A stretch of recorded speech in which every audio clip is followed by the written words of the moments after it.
Good morning, good evening, good afternoon, जब भी आप मेरा ये लेक्चर देख रहे हैं। आज का लेक्चर क्लास 9th मैथ की बुक से ले रहा हूँ। फेडरल बोर्ड की बुक उठा लें आप, केपीके बोर्ड, पंजाब बोर्ड, या आप हायर लेवल की कोई भी बुक उठा लें। तो उसकी एक्सरसाइज 1.1 है। जो बुनियादी सवालात होते हैं वो मैट्रिक्स एंड डिटर्मिनेंट्स के बारे में क्वेश्चंस करते हैं। तो सबसे पहले तो ये सीख लीजिए कि मैट्रिक्स और डिटर्मिनेंट्स को समझने से पहले ये समझ लीजिए कि नंबर्स क्या होते हैं। बेसिकली नंबर्स, अगर आपसे कोई पूछे कि नंबर को डिफाइन करो, कि आप नंबर को कैसे डिफाइन करते हो, तो आप कुछ चीजें लिखोगे। मैं कुछ बातें लिख रहा हूँ, ये बातें आप पहले देख लें। अगर आपने नोटबुक निकाली हुई है तो अपनी नोटबुक पे इसको नोट कर लें। उसके बाद मैं इसको एक्सप्लेन करता हूँ, क्योंकि ये चीज बहुत जरूरी है। ये इसलिए जरूरी है क्योंकि अगर आप इन चीजों को अंडरस्टैंड करेंगे तो आपको समझ आ जाएगी कि मैं आगे बात क्या करने वाला हूं।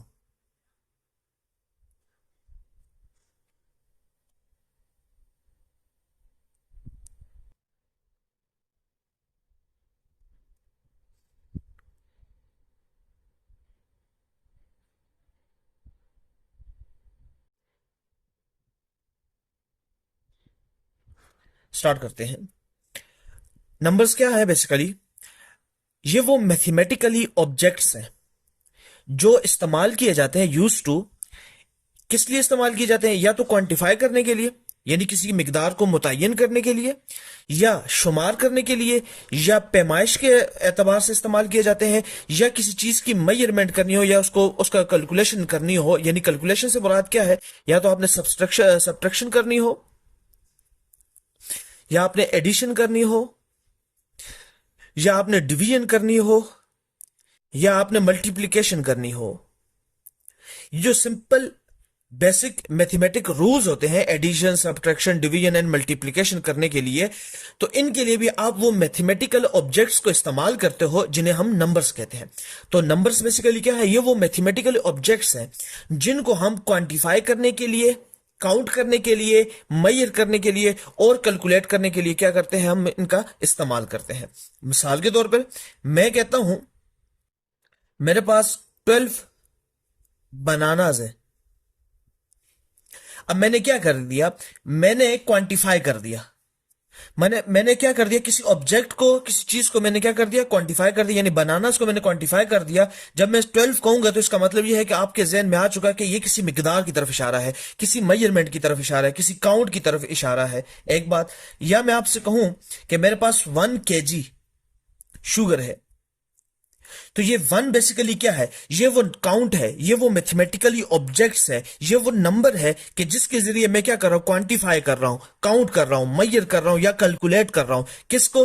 किसी भी ऑब्जेक्ट को, किसी भी चीज को। मिसाल के तौर पर मेरे पास, मैं कहता हूं कि 2 बॉयज एंड 4 गर्ल्स। तो मैंने क्या किया? एक जेंडर है, उन जेंडर्स को क्वांटिफाई कर दिया, उनको काउंट कर दिया कि मेरे पास 2 लड़के हैं एंड 4 गर्ल्स। और मैंने क्या कर दिया? जेंडर को, एक और जेंडर यानी गर्ल्स, फीमेल, उसको मैंने क्वांटिफाई कर दिया, उसको मैंने काउंट कर दिया और उसको मैंने कहा कि मेरे पास 4 गर्ल्स हैं। ये अब इसी तरह आप इन सेंटेंसेस को देखें तो ये नंबर्स हैं, और डेली लिविंग में हम लोग कई दफा इन नंबर्स को इस्तेमाल करते हैं। हम कहते हैं कि किसी भी रूम की जो एरिया है, मान लीजिए हम लोग कहते हैं area is equal to 100 metre square. अब ये 100 क्या है? 100 बेसिकली वो काउंट है, वो मेजरमेंट है जो मैंने की है। इसलिए याद रखना है कि नंबर्स क्या होते हैं? नंबर्स वो मैथमेटिकल ऑब्जेक्ट्स होते हैं जो क्वांटिफाई करने के लिए, काउंट करने के लिए, मेजर करने के लिए या कैलकुलेट करने के लिए इस्तेमाल होते हैं। ये मैथमेटिकल ऑब्जेक्ट्स होते हैं। मैट्रिक्स का कंसेप्ट क्या है? आपके पास ये नंबर है, मेरे पास जो, अब नंबर्स की मुख्तलिफ टाइप्स है। मैट्रिक्स को बयान करने से पहले कुछ 2-3 बातें, ताकि आपका जहन बन जाए। फिर नंबर्स को हम लोग मुख्तलिफ बुनियादों पे इकट्ठा करते हैं, इनका एक सेट बनाते हैं। जैसा कि हमारे पास नेचुरल नंबर होते हैं, हमारे पास होल नंबर होता है।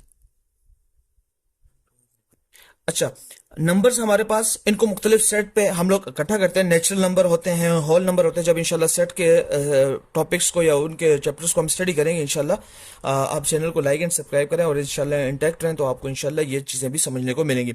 नेचुरल नंबर है हमारे पास, होल नंबर है हमारे पास इवन नंबर होते हैं, ऑड नंबर होते हैं, ये हमारे पास इंटीजर्स वगैरह आ जाते हैं। तो हमारे पास मुख्तलिफ सेट्स हैं नंबर्स के, और इन नंबर्स के सेट को बेसिकली हम लोग क्या करते हैं, अपनी डेली लिविंग में इस्तेमाल करते हैं। हम लोग +2 भी कहते हैं, +1 भी कहते हैं, -1, +2 भी कहते हैं, -2 भी कहते हैं, -3 भी कहते हैं। तो ये हमारे पास मुख्तलिफ इंटीजर्स वगैरह होते हैं जिनको हम लोग डेली लिविंग में इस्तेमाल कर रहे होते हैं। अब अक्सर पूछा जाता है कि नंबर्स का क्या है, तो नंबर्स पर पूरी दुनिया बनी हुई है कि आपके पास हर एक चीज एक खास नंबर को शो कर रही है, और वो नंबर आपके पास एक खास किस्म की प्रॉपर्टी शो करता है। अब आ जाते हैं मैट्रिक्स क्या होता है। आप इन नंबर्स को लें, मेरे मान लीजिए मैं नेचुरल नंबर की बात कर रहा हूं, आप इनको एक रेक्टेंगुलर बॉक्स के अंदर बंद कर दें, और इन नंबर्स को आप तरतीब कैसे देंगे, इन नंबर्स को आप रोज की सूरत में और कॉलम की सूरत में आप इनको इस रेक्टेंगुलर बॉक्स के अंदर बंद कर दें। इस टर्म को कहा जाता है, इस चीज को कहा जाता है मैट्रिक्स। दोबारा सुन ले, आप ये नंबर्स लिए, मान लीजिए मेरे पास, अगर मैं आपके सामने लिखूं नेचुरल नंबर का सेट लिखूं, तो मेरे पास नेचुरल नंबर कौन से होते हैं, नेचुरल नंबर जो स्टार्ट होते हैं 1 से, 2 से, 3 से, 4 से, 5 से एंड सो ऑन। मैंने इनमें से एक नेचुरल नंबर उठाया 1, फिर उठाया 2, फिर उठाया 4 और फिर उठाया 6। इन नेचुरल नंबर को मैंने क्या किया, इस रेक्टेंगुलर बॉक्स के अंदर क्लोज कर दिया। किस तरह क्लोज किया, अगर आप गौर से देखो तो ये मेरे पास एक रो बन गई, और ये मेरे पास एक दूसरी रो है। इनको रोज की सूरत में या इनको कॉलम्स की सूरत में आप देख लो, ये मेरे पास एक कॉलम है और ये मेरे पास नंबर का 2 कॉलम। तो मेरे पास इस रेक्टेंगुलर बॉक्स के अंदर 2 रोज है, 2 कॉलम्स है, और जब मैं इन नंबर्स को इस तरह क्लोज कर दूं तो इसको हम लोग कहते हैं मैट्रिक्स। इस बुनियादी बात को आपने याद रखना है। तो आपसे अगर कोई पूछे कि मैट्रिक्स क्या है, तो आप मैट्रिक्स को कैसे डिफाइन करोगे कि ये बेसिकली रेक्टेंगुलर अरे है। अरे से मुराद अरेंजमेंट है। किसकी अरेंजमेंट है, उन नंबर्स की।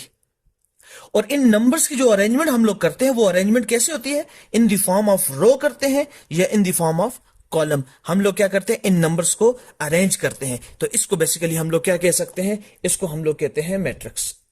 ये आपने बुनियादी बात याद रखनी है, मैट्रिक्स के उसमें और इसके केस में याद रखनी है, एक बुनियादी बात। अच्छा, अब आ जाते हैं रो क्या होते हैं और कॉलम क्या होता है किसी मैट्रिक्स के अंदर। ये कुछ बुनियादी बातें हैं, आपको बताया भी जाता है। रो का मतलब होता है कतार, और कॉलम का मतलब होता है लंबाई या चौड़ाई, आप कह सकते हो। अब जरा इसको समझिएगा।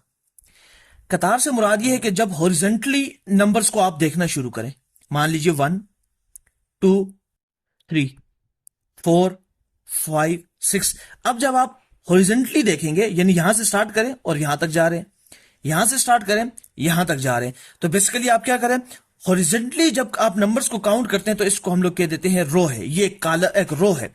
और जब आप वर्टिकली चलना स्टार्ट करें, यानी आप टॉप टू बॉटम चले, यानी कॉलम को, अगर रो को आपने याद रखना है तो रो को आप याद रख सकते हो फ्रॉम लेफ्ट टू राइट। जब आप मूव करो तो आप एक कतार पे मूव कर रहे हो, एक लाइन पे मूव कर रहे हो, लेकिन वो लाइन कौन सी लाइन होगी, वो हॉरिजॉन्टल लाइन होगी, वो एक्स एक्सिस पे लाइन होगी। तो इनको हम लोग बेसिकली क्या कहते हैं, रो कहते हैं। और जब आप क्या करो, वर्टिकल मूव करो। अब वर्टिकली कैसे मूव करो, vertically top to bottom move करो, तो ये चीज आपके पास क्या कहलाएगी, ये आपके पास कॉलम कहलाएगी। रो को आप रिप्रेजेंट कर सकते हो आर से, और कॉलम को आप रिप्रेजेंट कर सकते हो सी से। अब मैंने क्या किया, मैंने एक मैट्रिक्स लिया और उसके अंदर मैंने नंबर्स को क्लोज किया।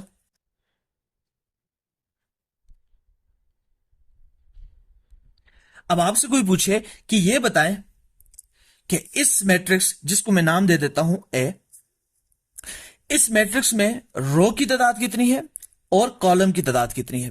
तो एक बात याद रखिए, आपने अगर कॉलम देखना है तो आपने यहां से, यानी कि इन नंबर्स के दरमियान में जो गैप आएगा वहां पे एक लाइन ड्रा करो, ये एक लाइन, ये दो लाइन।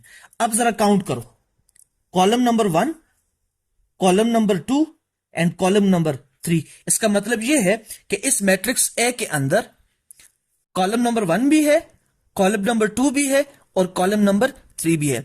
कॉलम नंबर 1 में जो एंटिटीज यानी वो जो मैथमेटिकल ऑब्जेक्ट्स हैं वो कौन कौन से हैं? 1 है, 4 है और 7 है। और जो कॉलम नंबर 2 है उसमें हमारे पास 2 है, 5 है और 8 है।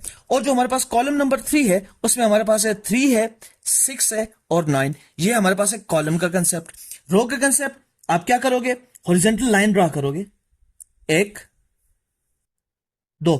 अब क्या करो, लेफ्ट टू राइट देखो तो आपके पास ये एक रो बनेगी R1, ये एक दूसरी रो बनेगी R2 और ये एक तीसरी रो बनेगी R3।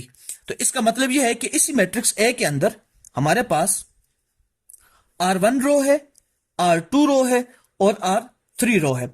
अब उसके अंदर R1 के अंदर जो एंटिटीज है, जो मैथमेटिकल ऑब्जेक्ट्स हैं, जो नंबर्स हैं वो कौन से हैं? 1 है, 2 है, 3 है। R2 के अंदर 4 है, 5 है, 6 है।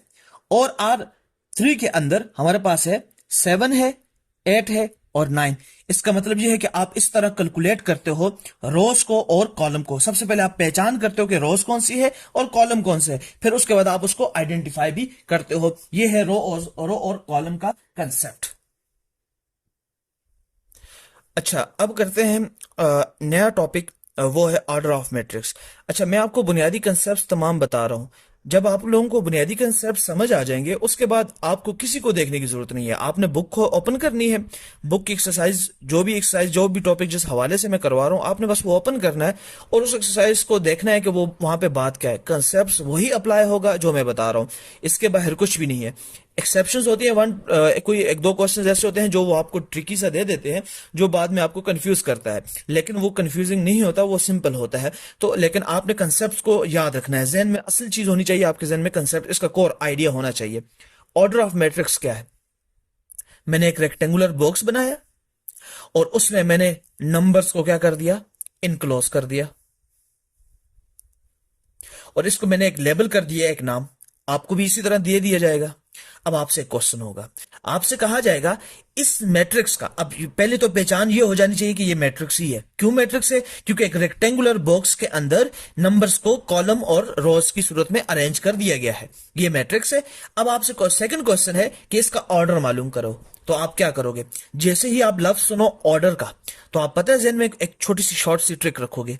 आप कहोगे कि वो आपसे पूछ रहा है ऑर्डर का मतलब, मैंने आरसी ऑर्डर कर दी। अब आरसी क्या है?